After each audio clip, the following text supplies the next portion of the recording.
యాకోబు సంతతి వారు చేసిన పాపమును బట్టే కదా అని మీకా 1:3 మనము 4 వచనాలు చూస్తాం.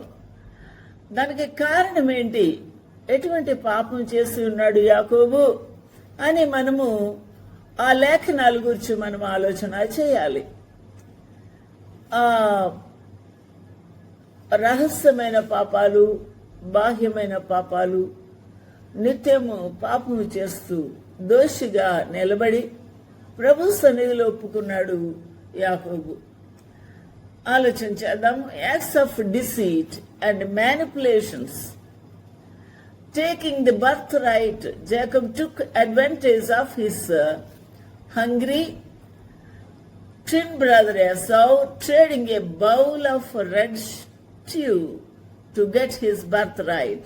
ఆకలితో వెళుతూ వాళ్ళన్న ఎర్రని ఆ యొక్క కాయగూర మరి వంటకమును ఆకలికి కావాలి అని అన్నప్పుడు మరి అది దొరకని పరిస్థితి ఎదురైనప్పుడు తన బర్త్ రైట్ని మరి ఏసావు అమ్ముకున్నాడు. కాబట్టి ఆ యొక్క ఏసావు తన బర్త్ రైట్ని అమ్ముకున్నప్పుడు మోసము చేసి జ్యేష్ఠుడుగా నిలబడ్డాడు. ఆ ఎర్రని ఆ యొక్క వంటకము అన్నకు ఇచ్చి ఉంటున్నాడు. ఇది ఆదికాండంలో మనం చూడవచ్చు. 25, 27, 34. Stealing the blessing. తల్లి చిన్న కుమారుని బహుగా మిక్కిలి ప్రేమించి పెద్ద కుమారునికి అన్యాయం చేసి జ్యేష్ఠునికి రావాల్సిన ఆశీర్వాదము తండ్రి నుండి చిన్న కుమారునికి బదిలీ చేయించింది బలత్కారంగా, మోసముతో. అది మనము ఆదికాండంలో 27:18-24 వరకు చూడవచ్చు. Stealing the blessing.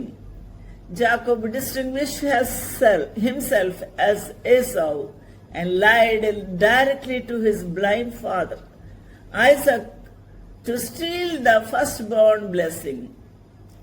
కాబట్టి వేట మాంసము కూర వండించి ఆహారమునకై తన యొక్క తండ్రి కోరిక మేరకు సిద్ధపరిచిన ఆ భోజనమును పెట్టుటకై ఆ యొక్క యాకోబు తల్లి వచ్చి వడ్డిస్తూ తన కుమారుని ఎదురుగా పెట్టి మాట్లాడించింది.